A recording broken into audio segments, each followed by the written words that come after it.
நமது ஆரோக்கியம்.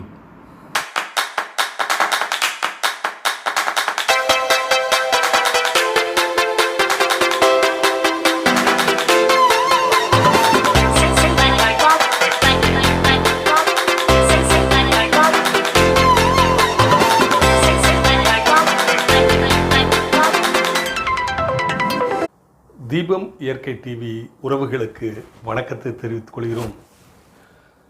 மனித வாழ்க்கையில் ஆரோக்கியம் என்பது இன்றியமையாத ஒன்று. ஒவ்வொரு மனிதனும் அனுதினமும் அந்த ஆரோக்கியத்திற்காக தனி கவனம் செலுத்த வேண்டும் என்பதுதான் இந்த வீடியோவின் நோக்கம்.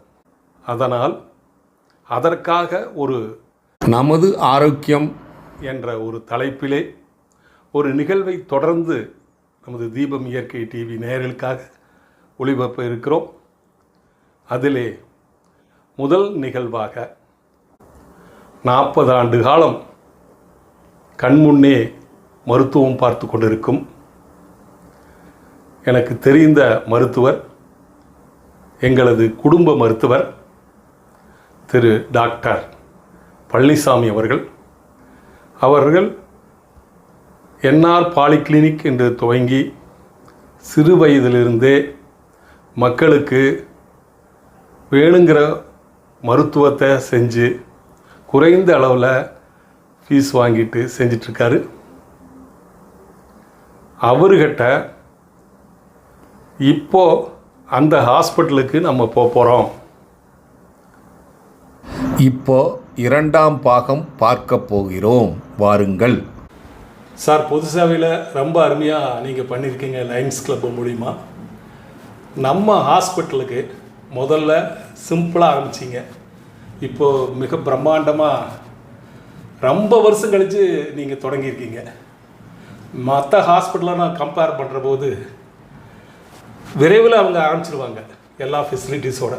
ஆனால் நீங்கள் கொஞ்சம் கொஞ்சமாக டெவலப் பண்ணி இந்த அளவுக்கு பண்ணியிருக்கீங்க. என்னென்ன ஃபெசிலிட்டிஸ் நம்ம ஹாஸ்பிட்டலில் இருக்குங்க? நீங்கள் என்னிடம் கேட்ட கேள்வி உண்மையாகவே ஒரு நல்ல கொஸ்டின் தான் நான் சொல்லுவேன். ஏன் நீங்கள் எடுத்த உடனேயே எல்லா ஃபெசிலிட்டிஸும் வச்சு ஒரு பெரிய பிரம்மாண்டமான மருத்துவமனையை நிறுவலிங்கிற ஒரு கொஸ்டின் கேட்டீங்க. அது உண்மையாகவே யோசனை பண்ணி பார்க்கணும். ஆரம்ப கட்டத்தில் 83 நாங்கள் ஆரம்பித்த பொழுது என்னென்ன ஃபெசிலிட்டிஸ் இருந்ததோ அன்றைக்கி தான் நம்ம முக்கியமான ஒரு சாதாரண ஒரு மருத்துவமனையில் இருக்கின்ற அத்துணை வசதிகளும் அதுக்கு அப்போவே நாங்கள் எல்லாமே வச்சுருந்தோம். சரி, ஆப்ரேஷன் தியேட்டரு, லேபர் ரூம்ஸு எல்லாமே. அப்புறம் பார்த்திங்கன்னா அதுக்கு பின்னால் ஒரு காலத்தில் வந்து இன்டென்சிவ் கேர் யூனிட், ஐசியூ அப்படிங்கிறது ஒரு மிக முக்கியமான ஒரு தேவை இருந்தது. 1989 வந்து நாங்கள் ஒரு இன்டென்சிவ் கேர் யூனிட் ஒன்று ஆரம்பித்தோம். ஐசியூ வந்தாமல் நாங்கள் ஆரம்பித்தோம். அன்றைக்கி அது ஒரு அடுத்தபடியாக நாங்கள் செஞ்சோம். அன்றைக்கி கொஞ்சம் பெட் ஸ்ட்ரென்த் கொஞ்சம் அதிகம் வேணுங்கிறதுக்காக மறுபடியும் கொஞ்சம் ரூம்ஸ் எல்லாம் நாங்கள் இன்க்ரீஸ் பண்ணோம். உங்கள் சன்னை வந்து மருத்துவத்துக்கே படிக்க வச்சுருக்கிறீங்க. அவரும் இங்கே வந்து நிறையா மருத்துவம் செய்கிறாரு. அவரை பற்றி கொஞ்சம் சொல்லுங்கள், உங்கள் ஃபேமிலி பற்றி கொஞ்சம் சொல்லுங்கள். என்னுடைய துணைவியார் வந்து சாரதாமணி பழனிசாமி. அவங்களும் வந்து பொது வாழ்வில் ரொம்ப ஈடுபட்டு இருக்காங்க. ஏன்னா அவங்க ஒரு எம்எஸ்சி மேத்ஸ் கிராஜுவேட்டு. ஆனாலும் கூட அவங்க வந்து நம்ம ஒரு லைன்ஸ் கிளப்ஸ் இன்டர்நேஷ்னலில் ஒரு பெண்மணியாக இருந்து கொண்டு ஒரு லேடி லைன் அப்படிங்கிற முறையினில் நல்ல பொசிஷனுக்கு வந்து அவங்களும் ஒரு லைன்ஸ் டிஸ்ட்ரிக்ட் கவர்னர். குறிப்பிட்டு சொல்லணும்னா கிட்டத்தட்ட ஒரு 30 வருட காலத்தில் அவங்க ஒரே ஒரு லேடி கவர்னர் தான் எங்கள் டிஸ்ட்ரிக்டில் இருக்காங்க. அந்த அளவுக்கு அவங்க வந்து இன்வால்வ்டாக இருக்காங்க. அவங்களும் நிறைய சேவைகள் செஞ்சுருக்காங்க. குறிப்பிட்டு சொல்லணும்னா நம்ம சாமிநாதன் அவர்கள்லாம் இன்றைக்கி வந்து குளம் காப்போங்கிற திட்டத்தை எடுத்திருக்காங்க. அன்றைக்கி 2004 அவங்க மேடம் அனிதா மோகனுக்கு அன்னைக்கு 1.5 லட்ச ரூபா கொடுத்து இந்த குறிச்சி குளத்தில் அன்றைக்கி என்ன பண்ணாங்களோ அன்னையிலேருந்து இன்றைக்கு வரைக்கும் இடையில வந்து ஒரு 2 மாதம் தான் தண்ணி இல்லாமல் இருந்தது வழியாக. இத்தனை நாளும் வாட்டர் ஃபெசிலிட்டிஸ் நம்ம இருந்துகிட்ருக்குன்னா அது அந்த வசதியெல்லாம் அவங்க செஞ்சு கொடுத்தாங்க. அதே மாதிரி முக்கியமாக குறிப்பாக சொல்லணும்னா அவங்க வந்து நம்ம கோயம்புத்தூர் மெடிக்கல் காலேஜ் ஹாஸ்பிட்டலில் ஒரு கேன்சர் பிளாக் கட்டி கொடுத்தாங்க. கேன்சர் பிளாக் வந்து அன்னைக்கு அவங்க கட்டும் பொழுது அதனுடைய மதிப்பு 30 லட்ச ரூபா. அந்த 30 லட்ச ரூபா மட்டும் இல்லாமல் அந்த நோயாளிகளுக்கு வேண்டிய படுக்கை வசதிகள், தலையணை, பெட்ஷீட்டு அத்தனையும் அவங்க செஞ்சு கொடுத்து அது ஒரு மிகப்பெரிய திட்டமாக அவர்கள் செய்தார்கள். அன்றைக்கி எல்லா மினிஸ்டரும் வந்து அதை ஓப்பன் பண்ணாங்க. ரொம்ப பெருமைப்பட்டோம். அந்த விதத்தில் சாரதாமணி பழனிசாமி என்னுடைய ஒய்ஃபும் அவங்க மிக நல்ல முறையில் எந்த ஒரு சேவையினாலும் அவங்களுடைய இன்வால்வ் பண்ணிவிட்டு அவங்க திட்டங்களில் தங்களை முழுமையாக ஈடுபட்டு அந்த பொதுச்சேவையில் ஈடுபட்டு கொண்டிருக்கின்றார்கள். சார் உங்கள் சன்னை பற்றி கேட்டிங்க. சன்னு வந்து ஆர்த்தோபெடிக் சர்ஜனு. அவரை எங்களுக்கு என்ன அப்படின்னா, எனக்கு ஒரு சன்னும் ஒரு டாக்டர் இருக்காங்க. 2 பேருமே ரொம்ப மெரிட்டோரியஸ் ஸ்டூடெண்ட்ஸு. அதில் நாங்கள் ரொம்ப பெருமைப்படுறோம். ஏன்னா என்னுடைய டாக்டர் இப்போ வந்து சேலத்தில் இருக்காப்புல. அவங்களும் வந்து எம்பிபிஎஸ் முடித்து எம்டி முடிச்சுட்டு எம்ஆர்சிபி எஃப்ஆர்சிபி எல்லாம் முடிச்சுட்டு அவங்க வந்து ஒரு நல்ல ஒரு ஃபேக்கல்ட்டியாகவும் ஒரு நல்ல ப்ராக்டிஸ்னராகவும் இருக்காங்க.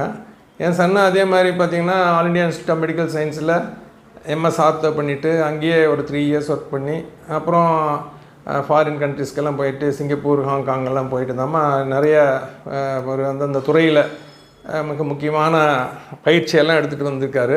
இப்போ அதனால் இப்போ வந்து பார்த்திங்கன்னா இப்போ இருக்கிற நெசசிட்டி என்ன அப்படின்னு சொன்னோன்னா, எங்களுக்கு ஆப்ரேஷன் தேட்டரை வந்து அதுக்கு தகுந்த மாதிரி நாங்கள் ஆப்ரேஷன் தேட்டரை மாடிஃபை பண்ணோம். ஏன்னா ஆப்ரேஷன் ஆர்த்தோ கேஸ் பண்ணுறதுன்னா ஹிப் ரீப்ளேஸ்மெண்ட், நீ ரீப்ளேஸ்மெண்ட் இதெல்லாம் பண்ணணும்னா அதுக்கு வேண்டிய உபகரணங்கள் வேணும். அதனால் அதெல்லாம் இம்ப்ரூவ் பண்ணோம். ஸோ அதனால் தியேட்டர்னுடைய இதை பெருக்க வேண்டிய ஒரு வசதிகளை கூட்ட வேண்டிய அவசியம் ஏற்படுது அன்றைக்கி. இப்போது அதே மாதிரி இன்றைக்கி பார்த்திங்கன்னா எங்கள்கிட்ட எல்லா வசதியுமே இருக்குது. அல்ட்ராசோனோகிராம் இருக்குது. அதே மாதிரி இப்போ வந்து இப்போ ரீசெண்டாக வந்தாங்க நாங்கள் சிடி ஸ்கேனு பண்ண புது இது ஆரம்பிச்சிருக்கிறோம். இப்போ அதுவும் இப்போ வந்து நம்ம ஆரம்பித்து நாங்கள் பயன்பாட்டுக்கு கொண்டு வந்திருக்கிறோம். ஏன்னா ஒரு ஆர்த்தோ சர்ஜனுன்னா இதெல்லாம் ரொம்ப தேவை அப்படிங்கிறதுனால இந்த மாதிரி வசதிகள்லாம் செஞ்சிட்ருக்குறோம். இன்னும் நாங்கள் கொஞ்சம் இம்ப்ரூவ் பண்ணணுன்னு தான் எதிர்பார்க்குறோம். ஸோ ஒரே டயத்தில் நம்ம பண்ணோம்னா இட்ஸ் அ பேர்டன். ஒரு உங்களுக்கு எல்லாத்துக்கும் தெரியும். இன்னைக்கு வந்து நம்ம எப்போ வேணாலும் லோன் கேட்டால் பேங்க்கில் கொடுத்துருவாங்க. திருப்பி கொடுக்கணுங்கிறது பெரிய கட்டாயம். கொடுக்கலன்னா என்ன ஆகுங்கிறது நம்மளுக்கு எல்லாத்துக்கும் தெரியும். ஏன்னா ஆஸ் அ டாக்டர் இல்லை இண்டஸ்ட்ரியலிஸ்ட் தெரியும். அப்போ அந்த மாதிரி இருக்கிற சமயத்தில் தேவையில்லாமல் நம்ம வந்து வென்ச்சர் பண்ணோம் அப்படின்னா பேஷண்ட்டுகளையும் அதிகமாக டேக்ஸ் பண்ண வேண்டி வரும். அது ரொம்ப முக்கியமாக நம்ம சொல்லணும். ஆமாம். ஏன்னா அது வந்து நம்ம வேறு வழி கிடையாது. ஒரு ஹாஸ்பிட்டல் நம்ம எடுத்த உடனே கட்டி ஒரு பெரிய அமௌண்ட் லோன்னு இன்வெஸ்ட் பண்ணோம் அப்படின்னு சொன்னோன்னா அதுக்கு தகுந்த மாதிரி நம்ம வந்து you have to increase our fees அந்த மாதிரிலாம் ஒரு கட்டாயத்துக்கு தள்ளப்படுவோம். அதனால் அதையெல்லாம் மனசில் வச்சுட்டு தான் மெதுவாக இம்ப்ரூவ் பண்ணி அந்தந்த காலத்திற்கு ஏற்ப வசதிகளையும் அதிகப்படுத்தி இன்றைக்கி நம்ம எல்லாருமே ஒரு சஸ்டெயின்டாக இப்போ மருத்துவமனைகள் என்றால் எல்லா மருத்துவமனையும் எல்லாம் இருக்குன்னு சொல்ல முடியாதுங்க. ஒவ்வொரு மருத்துவமனையில் ஈவன் கார்ப்பரேட் ஹாஸ்பிட்டலே வந்திங்கன்னா ஒரு சில ஃபெசிலிட்டிஸ் இருக்காது. இன்னொரு கார்ப்பரேட் ஹாஸ்பிட்டலுக்கு அனுப்புவாங்க. இன்றைக்கி அந்த மாதிரி ஒரு சூழ்நிலையில் தான் நம்ம இருக்கிறோம். அதனால் நம்ம பகுதியில் நமக்கு நம் மக்களுக்கு என்ன தேவையோ அதையே நாங்கள் பூரணமாக செய்யணுங்கிறது தான் விரும்புகிறோம். அதுக்கு தகுந்தாற் போல் எங்கள் ஹாஸ்பிட்டலில் மெதுவாக நாங்கள் இம்ப்ரூவ் பண்ணி வளர்ச்சி அடைஞ்சு செஞ்சுக்கிட்டு இருக்கோம். சார், இப்போது மக்கள் உங்களை தேடி வர்றாங்க. நிறைய பேர் வந்து க்யூவில் நின்று டோக்கன் வாங்குறாங்க. இந்த காலகட்டத்தில் எந்த மாதிரி நோயில் பாதிக்கப்பட்டு வர்றாங்க? ரெண்டாவது, இப்போ பூமி வேறு சூடாகிட்டே இருக்குது. அதில் நாம் எப்படி கையாளணும் அதை கொஞ்சம் சொல்லுங்கள். பருவநிலை மாற்றங்கள்ங்கிறது நம்ம தவிர்க்க முடியாத ஒன்று. இப்போ ஒவ்வொரு காலத்துலேயும் ஒவ்வொரு வகையான வியாதிகள் வருவதற்கு நிறைய வாய்ப்பு இருக்கிறது. இப்போ பார்த்திங்கன்னா ரொம்ப கோடை காலம், உஷ்ணம் ரொம்ப அதிகமாக இருக்குது. இந்த அதிகமான வெப்பத்தினால் வந்து நம்ம நிறைய வியாதிகள் வரும். அதுவும் குறிப்பிட்டு சொல்லணும்னு சொன்னோன்னா நம்ம ஏற்கனவே சொல்லுவோம், நம்ம ஒரு வறட்சி, நம்முடைய உடல்லையே ஒரு வறட்சி ஏற்படும், ஒரு டீஹைட்ரேஷன் சொல்லுவோம். இப்போ டீஹைட்ரேஷன் சொன்னோன்னா உடல்நிலையில் வந்து நம்ம ரொம்ப வேர்க்கும். வெயில் காலங்களில் பார்த்திங்கன்னா ரொம்ப ஸ்வெட் ஆகும். ஸ்வெட் ஆகும்போது நம்ம அதற்கு தகுந்தாப்புல போல் நிறைய நீர் ஆகாரத்தை பருகணும். அப்படி நீர் ஆகாரம் அப்படின்னு சொன்னோன்னா முக்கியமாக சொல்ல போனோம் அப்படின்னு சொன்னோன்னா ஆர்டினரி வாட்டரை நம்ம குடிக்கலாம். அதற்கு பின்பு பார்த்திங்கன்னா நம்ம அந்த காலத்துலலாம் பார்த்திங்கன்னா நீர்மோர்லாம் நம்ம பெரியவர்கள்லாம் அந்த நீர்மோரில் கொஞ்சம் சால்ட் ஆட் பண்ணி ஒரு மிதமான ஒரு காரத்தை ஆட் பண்ணி கொடுத்துட்ருப்பாங்க. அதே மாதிரி பார்த்திங்கன்னா நிறைய இடங்களில் வந்தாமல் இந்த முக்கியமாக நீர்மோர் பந்தல் தவிர இளநீரில் நிறைய சாப்பிட்லாம். ஸோ டெண்டர் கோகனட்னு சொல்லுவோம். இளநீரில் வந்து எல்லா விதமான உப்புகளும் இருக்கிறனால அந்த டீஹைட்ரேஷனுக்கு அது ரொம்ப முக்கியமாக இருக்கும். ஸோ இந்த டீஹைட்ரேஷனோடவே நம்ம சொல்லலாம் இந்த ஹீட் ஸ்ட்ரோக் அப்படின்னு. ஏன்னா ரொம்ப ஒரு சிலருக்கு வந்தாமல் இன்றைக்கி டெம்பரேச்சர் வந்து அதிகமாக இருக்குன்ற பொழுது பார்த்தோம்னா ஹீட் ஸ்ட்ரோக் வந்தது அப்படின்னு சொன்னோன்னா சடனாக வந்து மயக்கம் வரும், வேர்வை வரும், ஒரு கன்ஃபியூஷன் வரும். அதாவது சாதாரணமாக சொல்லுவோம் உடம்பில் இருக்கிற எலிமெண்ட் இது வந்து தான் சத்து குறைவுபடுது. முக்கியமாக சோடியம்னு சொல்லுவோம். இந்த மாதிரி சோடியம் எல்லாம் அந்த சத்து குறைவு ஆச்சு அப்படின்னா ஒரு கன்ஃபியூஷன், எப்போ பார்த்தாலும் ஒரு மாதிரி டயர்டாக இருப்பாங்க, அப்படியே படுத்துக்கலாம் போலையே தோணும், அந்த மாதிரி இதெல்லாம் இருக்கும். ஸோ இந்த ரெண்டுமே டீஹைட்ரேஷனு, இந்த ஹீட் ஸ்ட்ரோக் இதுக்கெல்லாமே நிறைய நம்ம நீர் ஆகாரத்தை பருகணும். அது ரொம்ப முக்கியம். அஃப்கோர்ஸ் ஃப்ரூட்ஸ் எல்லாம் நிறையா சாப்பிட்லாம், தப்புன்னு கிடையாது. ரொம்ப ஹாட் ட்ரிங்க்ஸு, ஹாட்டாக ஆகாரங்களை உண்ணுவது அல்லது அந்த மாதிரி காஃபி டீ இதையெல்லாம் கூட கொஞ்சம் அவாய்ட் பண்ணி இந்த மாதிரி நிறைய வாட்டர் சோர்ஸஸ் இருக்கிறது. வாட்டர் மேலன்லாம் இப்போ வருது. வாட்டர் மேலன்லாம் நம்ம சாப்பிட்டோம்னா ஃப்ரூட்ஸோடு சேர்ந்து இணைத்து சாப்பிட்டோம்னா நம்ம அந்த 2 இதுலேருந்து நம்மளை காப்பாற்றிக்கலாம். முக்கியமாக இந்த நேரத்தில் நான் சொல்ல வேண்டியது என்னென்னா, நம்ம இப்போ ஜூஸுன்னு சொன்னோம்னா நம்ம வெளியில் போய் சாப்பிடக்கூடாது. நம்ம வீட்டில் ப்ரிப்பேர் பண்ணி சாப்பிட்லாம். ஏன்னா வெளியில் போய் சாப்பிடுகின்ற பொழுது அதனால் சில வியாதிகள் வரும். இப்போ முக்கியமாக பார்த்திங்கன்னா இந்த சம்மரில் டயரியா, டிசென்ட்ரி இந்த மாதிரி வியாதிகள்லாம் வரும்.